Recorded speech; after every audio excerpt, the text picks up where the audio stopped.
I wanted to ask about the comments from Donald Trump about Greenland. Obviously, it's a very aggressive stance that the US has taken. There does seem to be a threat to Greenland's sovereignty. What is the EU doing and what can it do to deter that sort of aggressive position from someone who is meant to be a European ally? Thank you, Zoya. Indeed, we heard those statements from President Trump. We had heard it before, and we stick to what we had already said in this room about that, and which Anita will remind us. Anita, welcome. Thank you, and Happy New Year to everybody. We have made our position very clear, and I will reiterate it once more.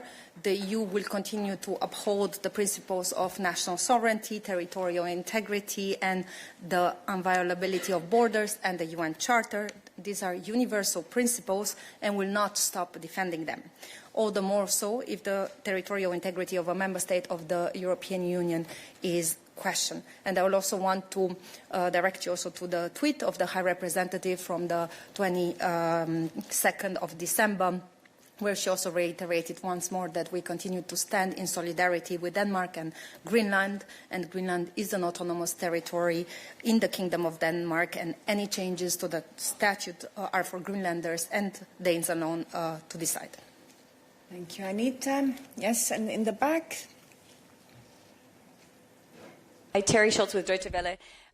But with a tweet that a post that was in December, don't you think it takes on more urgency now, and perhaps new language or a new approach is needed now that the U.S. has actually staged an intervention in a country?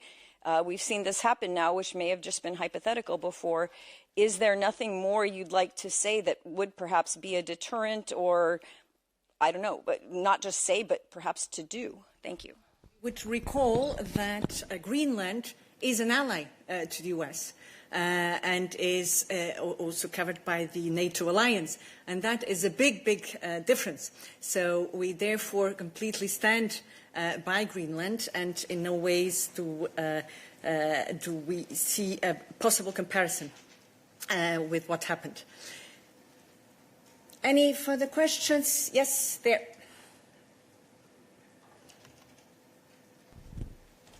Hi, Janos Almbach, I'm on Table Media. I still don't quite get it. Are there any specific steps you can take to deter a U.S. action on Greenland? Because what you said now is no step. And you say you stand in solidarity with Denmark. What does that mean specifically? Thank you. As Paula has just said, and we have had this question before, we'll not comment blow by blow. We take it as a matter of principle, and as a matter of principle, the situation is that we expect all our partners to respect the sovereignty and territorial integrity and to abide by the international commitments. But there is nothing more at this stage we would go into. Jorge. Hello and Happy New Year. I want to ask about Venezuela, which is connected to this issue of Greenland. I saw the statements by the President of the Commission, also by the High Representative. They were speaking about the need to respect international law, political prisoners, democratic transition in the country, etc. But there was no explicit condemnation of the military intervention launched by the United States to remove Nicolás Maduro from power. What is the reason why you have not condemned this intervention as a breach of international law, including the principle of sovereignty? Thank you. Thank you. I would like to also recall that we have also a statement of the High Representative, which was supported by 26 EU member states in this regard, where the EU is calling for calm and restraint by all the actors, and also to avoid escalation and to ensure also peaceful solution to the crisis. We have inserted also the reference to the need to respect and uphold international law and also the UN Charter. Members of the UN Security Council have also in this regard a special particular responsibility to uphold these principles as a pillar of the international security. Further, the EU has also recalled that Nicolás Maduro lacks the legitimacy of a democratically elected president and has long advocated for a Venezuelan-led peaceful transition to democracy in the country. Yes, Jorge, a follow-up. Yes, thank you. Two follow-ups. The first one, the fact that Maduro was not considered the legitimate president of Venezuela, is that reason enough to justify or at least tolerate this military intervention? And second, how do you feel about the fact that the United States intends to run, well, that's what they say, they intend to run Venezuela or at least coerce the country into submissive behavior? Is it something that you support in order to remove a regime that was hostile to the European Union? Thank you. Let me say on that. First of all, indeed, it's worth recalling that Nicolás Maduro lacked the legitimacy of a democratically elected leader, and therefore the events over the weekend provide the opportunity for a democratic transition led by the Venezuelan people. Now, we also recalled in this very same context the need to abide by international law and the UN Charter. That's recalled in the statement. It is also recalled in the post from the President. And on your question on running the country, it's obviously for the Venezuelan people to run the country, as it is for any people across the world, wherever and whatever country we're talking about. In the back. Jack Parrick, also from DW. A question on this. There's been like 3-4 days now, maybe, so you've had time to look at it.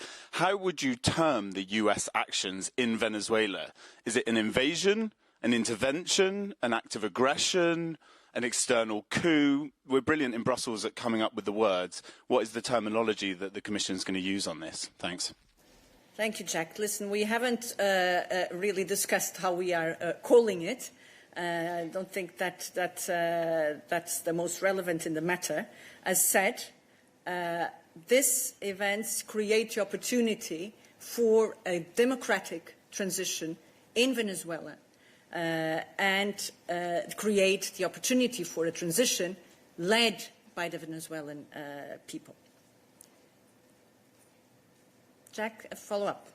So if we're not going to call a spade, we're calling this an opportunity for a democratic transition. That's what the EU believes has happened here. Words, I just said what this creates as a context, and that we expect and hope this will be the possibility seized by the Venezuelan people.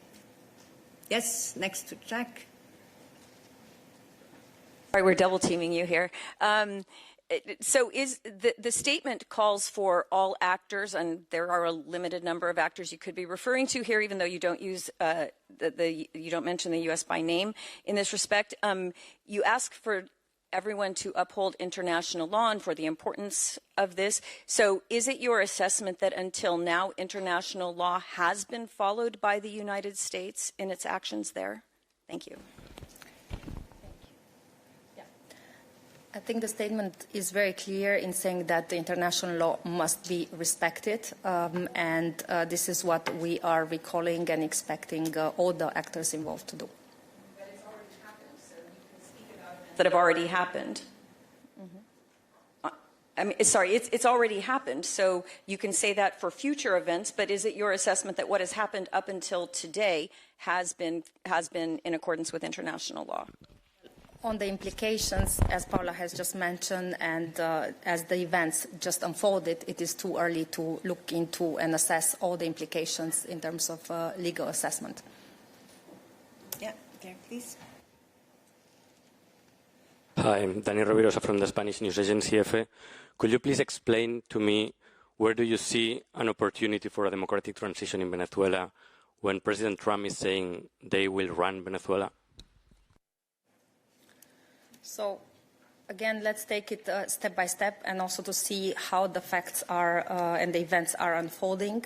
We are now at the stage where we have seen a dictator, Maduro, that is lacking any legitimacy of a democratically elected leader. We have continued as the EU to advocate for a Venezuelan-led, also peaceful transition to democracy. And as we have reiterated before, we are calling to ensure that the respect of the Venezuelan people will remain the only way forward, and it will be for Venezuela to restore the democracy and pave the way out of the current crisis. Yes, Gerardo. Thanks. Gerardo from Politico. A follow-up on this Trump running Venezuela. From a diplomatic perspective, how would who's going to be the reference for the EU in Venezuela? Like, who's the legitimate government since Trump is running the country, that's what he said? Is there like the, I don't know, government at the moment, whatever it is? So who do you consider the reference for anything going to happen in Venezuela from a diplomatic perspective? And a second question, on Greenland, have there been talks about military operation or supporting Denmark in with some sort of military operations, whatever could be framed, just for preemptive reasons? So on your first point, I would like to mention the opposition, and in particular Edmundo González and also Maria Corina Machado, who have fought tirelessly for democracy and human rights in Venezuela, and they have also led in 2024 the Venezuelan people to peacefully exercise their right to vote. We have millions of Venezuelans that have voted for change, and they have supported Edmundo González by a significant majority, according to what we had available. So the next steps are about dialogue towards democratic transition, which must include Edmundo González and Maria Corina Machado. Thank you, Anita. Yes, Diego. Hey, thank you, Diego. Velasquez with the Luxembourg Award. Do you have any indication the US is interested in a democratic transition? That's a question to ask to President Trump, indeed.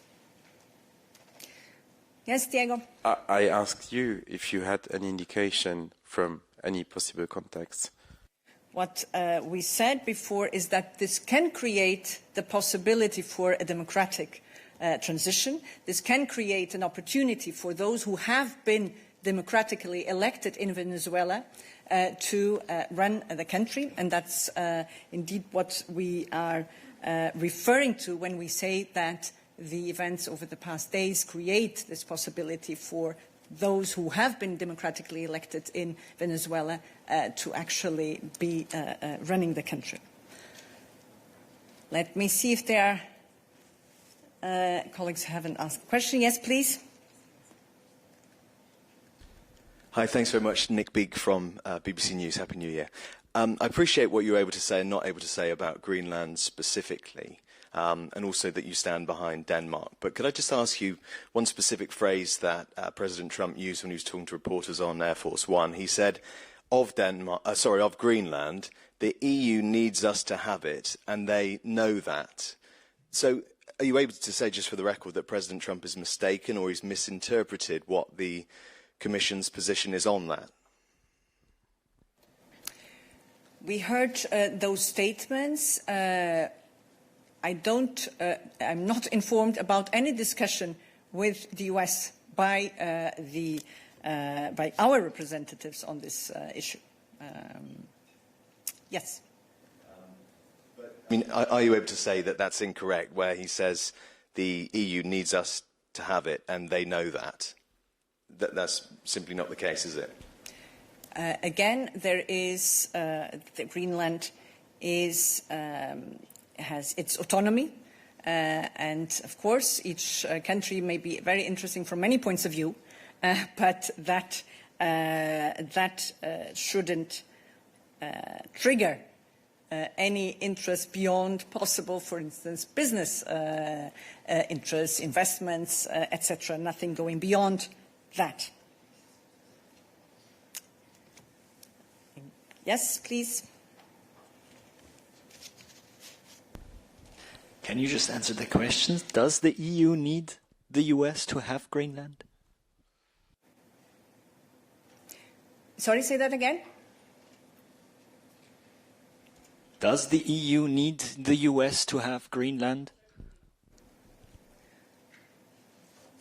And Jorge, and then we'll give online the possibility. Actually, I see that several. Go ahead, even though you had a question already on this topic. Now, yes, it's about Delcy Rodriguez, the new president, effectively, of Venezuela after the removal of Nicolas Maduro. In a new statement, she offered to work more closely with the United States for a joint agenda of development and cooperation, she said. Trump has indicated that she also wants to work with Delcy Rodriguez, or at least tell her what to do with the country. Do you also intend to work with Rodriguez, or for you she's not legitimate either? Thank you. Thank you. We have made our point clear about whose legitimacy we are respecting, and that is of those that have been democratically elected. Good. Let me go online. Mathieu Bion.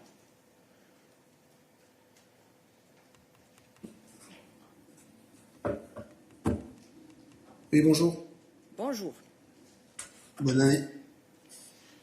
Ah, vous ne me voyez pas. On ne te voit pas, Mathieu. Et on aime bien te voir. J'essaie de régler les problèmes. Écoute, j'essaie de régler ça. On essaie de revenir. Entre-temps, Vincenzo Genovese. Good morning. Thank you very much. Vincenzo Genovese from Euronews.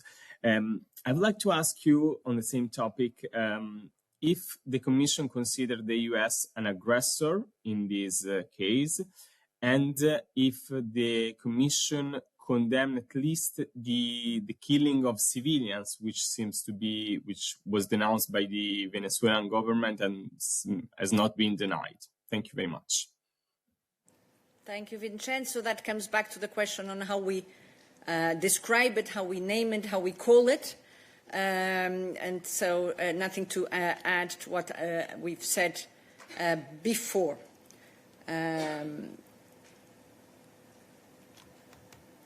Other questions? Let's try again. Mathieu.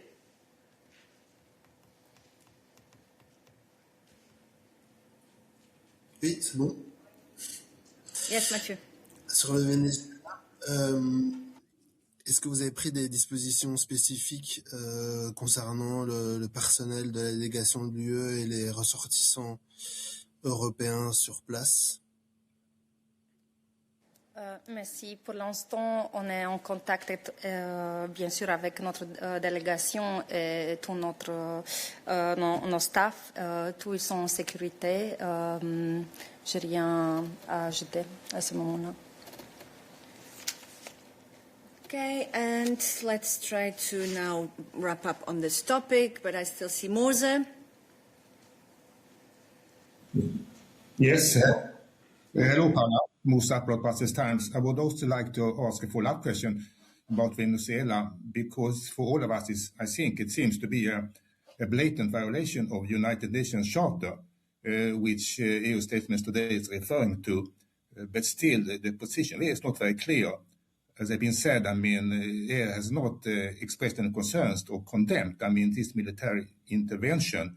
And now I got the impression from your replies that your final assessment, what to call this intervention, depends whether it really will become an opportunity to provide a peaceful transition to democracy. That doesn't seem very likely. So that means, that your final assessment depends what we feel happening now in Venezuela. Thank you. Thank you, Mozo. We haven't said that. What we have recalled are the principles that we are guided by, and this is international law, and this includes also the UN Charter, which must be upheld. This is something that we have recalled and we stand by. Yes, and there are bodies which are in best place to decide on the legality, non-legality, and there will be a meeting also of the United Nations today on this topic, where they can also and are best placed to assess the situation also in terms of legal terms. Now, to conclude, Christian. Oui, bonjour. Je ne sais pas en cette période si on peut vraiment souhaiter une bonne année. Je le fais quand même.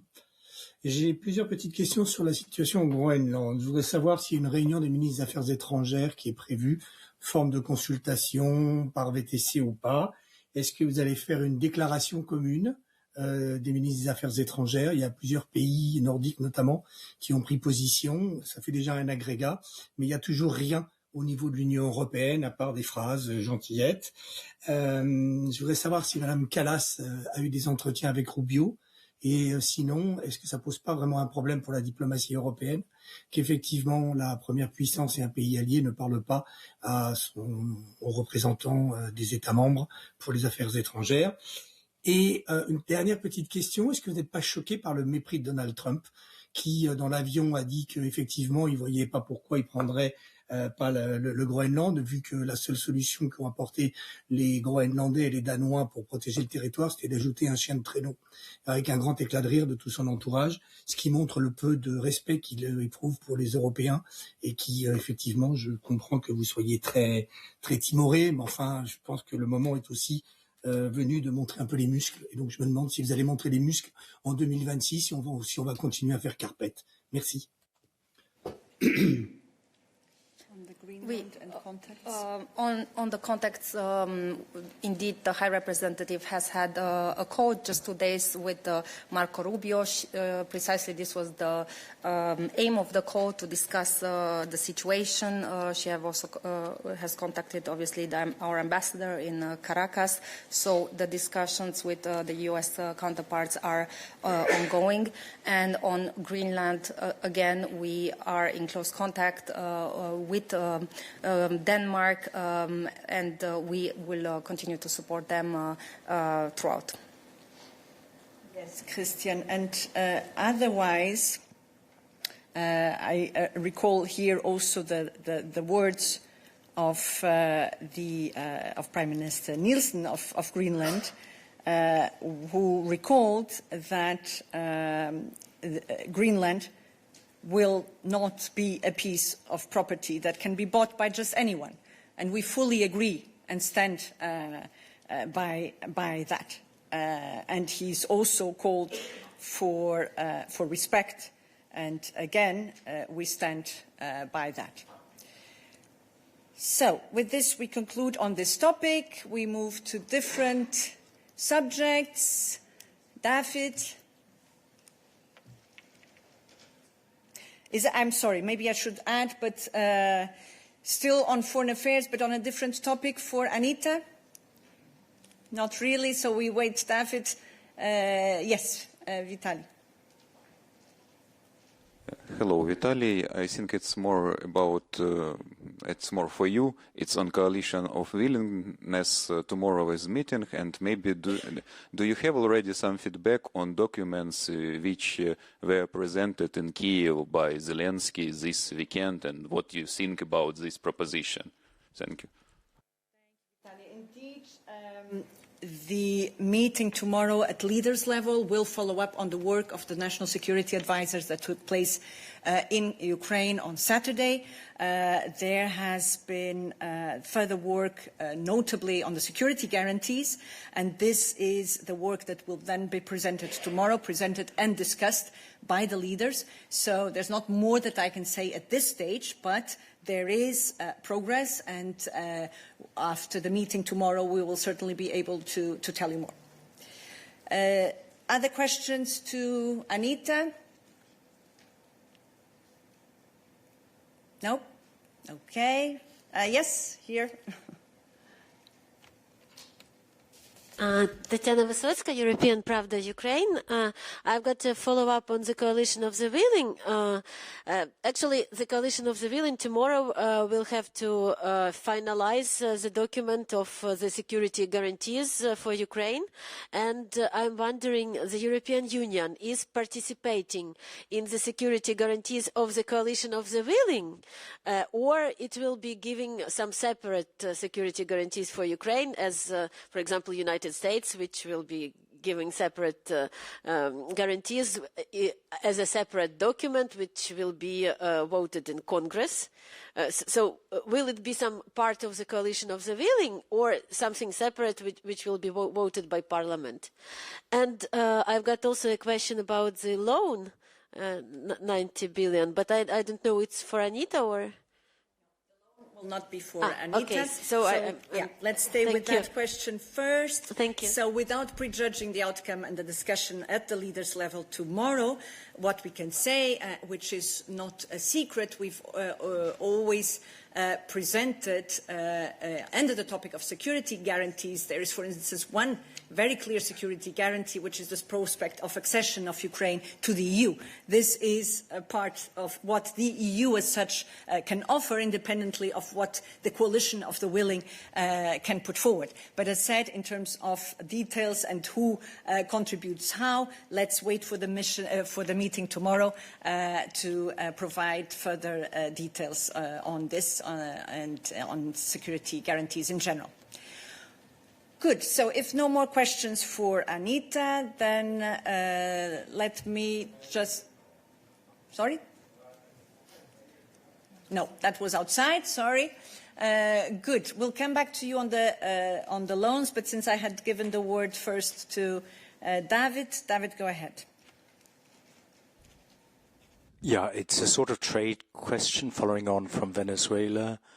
I was just wondering if you could sort of confirm the amount of imports of oil, crude and whatever from Venezuela for the last year, 2025 or 2024, and what does the legality of the situation change in terms of imports? I mean, for instance, for Crimea, there are sanctions due to the illegality of Russia's occupation of Crimea.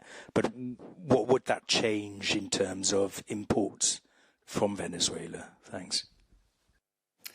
Thank you, David. So I don't have at hand any figures. Now, you know that there were sanctions also on Venezuela in more generally.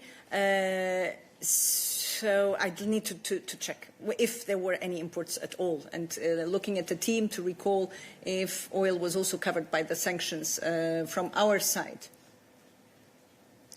We'll come back to you on this. Okay. Oui.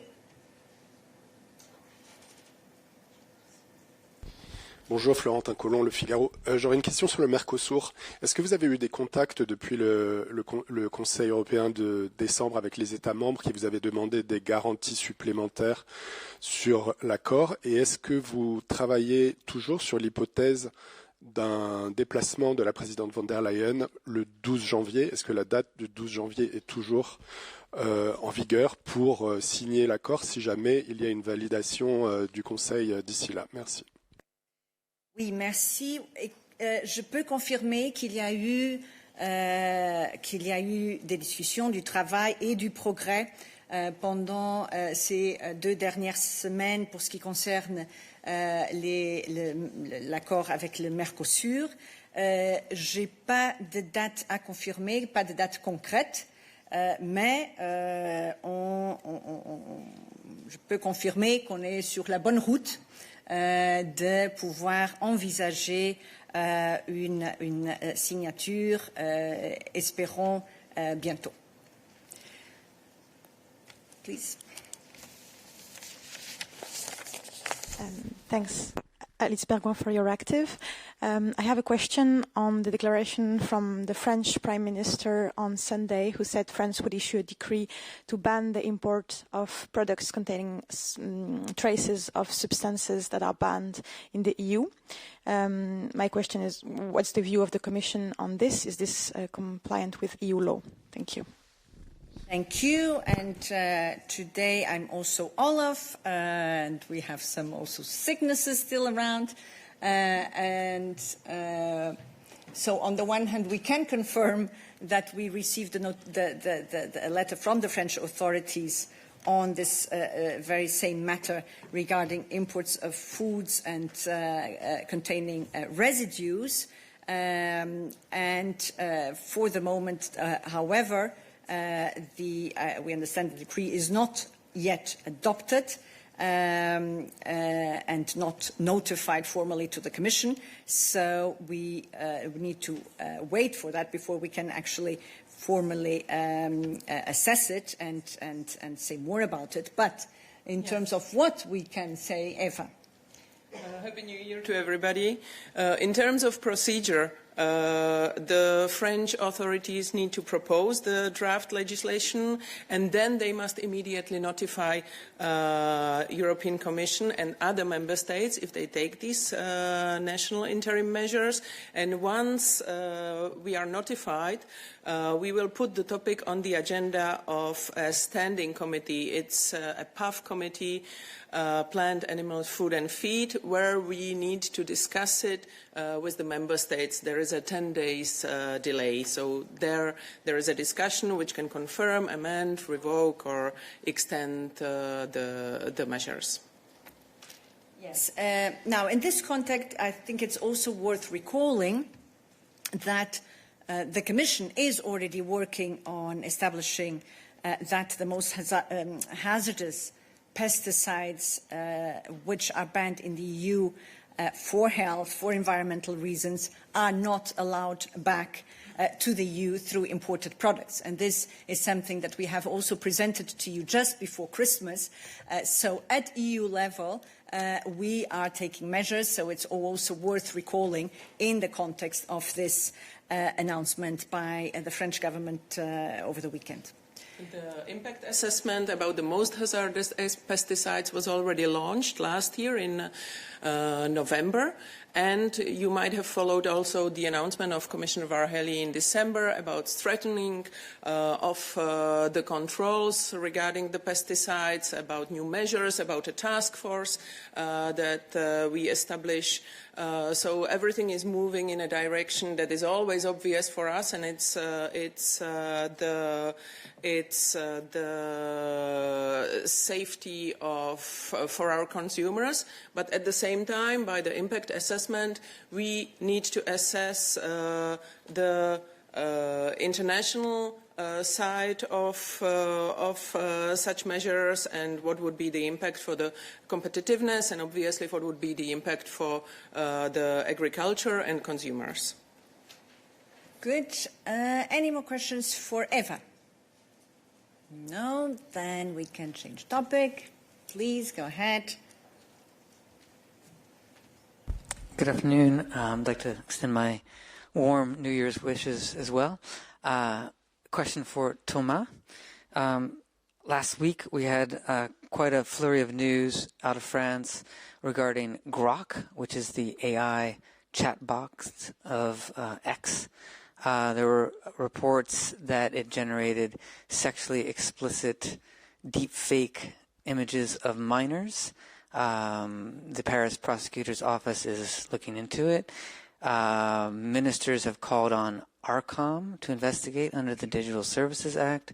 I'd just like to get the Commission's view on how it's cooperating with French authorities on this, and also how it might dovetail with an existing probe of Holocaust denial that was generated by Grok, and this happened back in November. Thank you. Thank you, Matthew. I can confirm from this podium that the Commission is also very seriously looking into this matter, so we are very well aware of the fact that X, or Grok, or X for Grok, is now offering a spicy mode showing explicit sexual content with some output generated with childlike images. This is not spicy, this is illegal, this is appalling, this is disgusting. This is how we see it. And this has no place in Europe. This is not the first time that Grok is generating such output. This was also the case, and rightly so you referred to it. We remember in November and earlier this year around Holocaust. We have sent an RFI in November to X. I can confirm that X has responded to us during the break here in December. We're now analyzing the input. And I mean, final message on this, I think X is very well aware that we're very serious about DSA enforcement. They will remember the fine that they have received from us back in December. So we encourage all companies to be compliant because the Commission is serious about enforcement. Thank you. Other questions to Thomas? No. Other topics? Yes, please. Yes, the loan. Sorry, I had forgotten. Yes, again, Tatiana Vysotska, European Pravda, Ukraine. This question is about the loan which leaders of the European Union decided to give to Ukraine during the next 2 years, 90 billion euros. I'm wondering on which stage the process is now, where we are, what are the next steps which will be taken, and when Ukraine will receive the first tranche. And also about the reparation loan, because this question was not closed last year, so which will be the next steps on the reparation loan preparation? Some working groups, I don't know, maybe you will tell us more. Thank you so much. Thank you. So for Balázs, Maciej can give us an update on procedurally where we are with the deliverables as agreed at the UCO in December. Yes, thank you, Paula. Happy New Year to everybody. So as you said, the European Council agreed to provide a loan to Ukraine of 90 billion euros on the 18th and 19th December, based on enhanced cooperation. Now, after the meeting, the Commission proposed issued a proposal of a Council decision authorizing enhanced cooperation, and this was adopted on the 22nd of December, and it was transmitted to the Council, where it will be voted by qualified majority, and it needs also a consent from the European Parliament. This is supposed to happen now in the next few weeks. At the same time, we are working on a proposal for the regulation setting out the conditions of the loan to Ukraine. And this proposal from the Commission is planned for adoption in January, and then it will be transmitted to the co-legislators for co-decision adoption as the next step. At the same time, as you know, the European Council agreed to amend the MFF regulation in order for the EU to be able to provide a loan to a third country, and this proposal from the Commission is also planned for adoption in January. On the reparations loan, you wanted to? Yes, but when Ukraine is supposed to get first money, first tranche, just approximately? So we are, of course, aware of the urgency of the financing needs of Ukraine, and as we explained before Christmas, we are planning to issue a first disbursement to Ukraine, the latest in the second quarter of 2026. Good. Any other questions for Maciej? Today also stepping in for Balázs? No? Then I'll take a question from Maria Psara.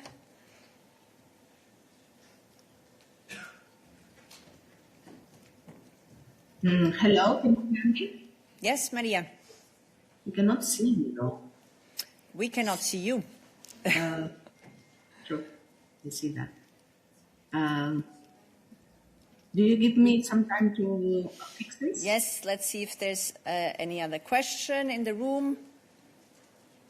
Actually, there isn't, Maria, so you have 5 seconds to sort out the camera. Wow, 5 seconds. There you go. You see, a bit of pressure sometimes works. Me for a great.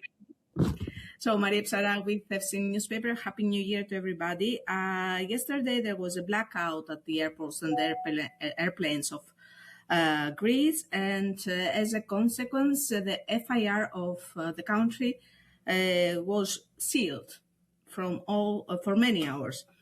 I would like to know if the EU is aware of the situation, if the EU can help Greece in any way, because I don't know at all, and if Greece has asked for any help from the EU. Thank you. Thank you, Maria. And indeed, we are aware, and today for Anna Kaiser there's Eva. Of course, you could not know that.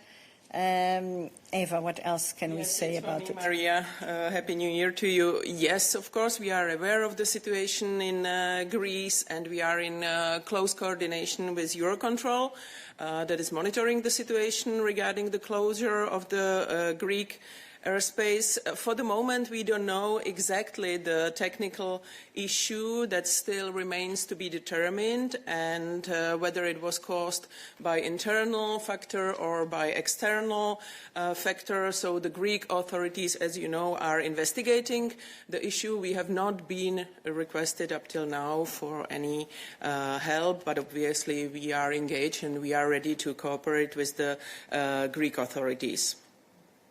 Thank you. If any further questions? Yes, that will be our last question for the day. Yes, thank you. Rafael Zahlen, Swiss News Agency. I have a question back to the Venezuelan Maduro. The Swiss government, they decided to freeze all assets held by Maduro in Switzerland.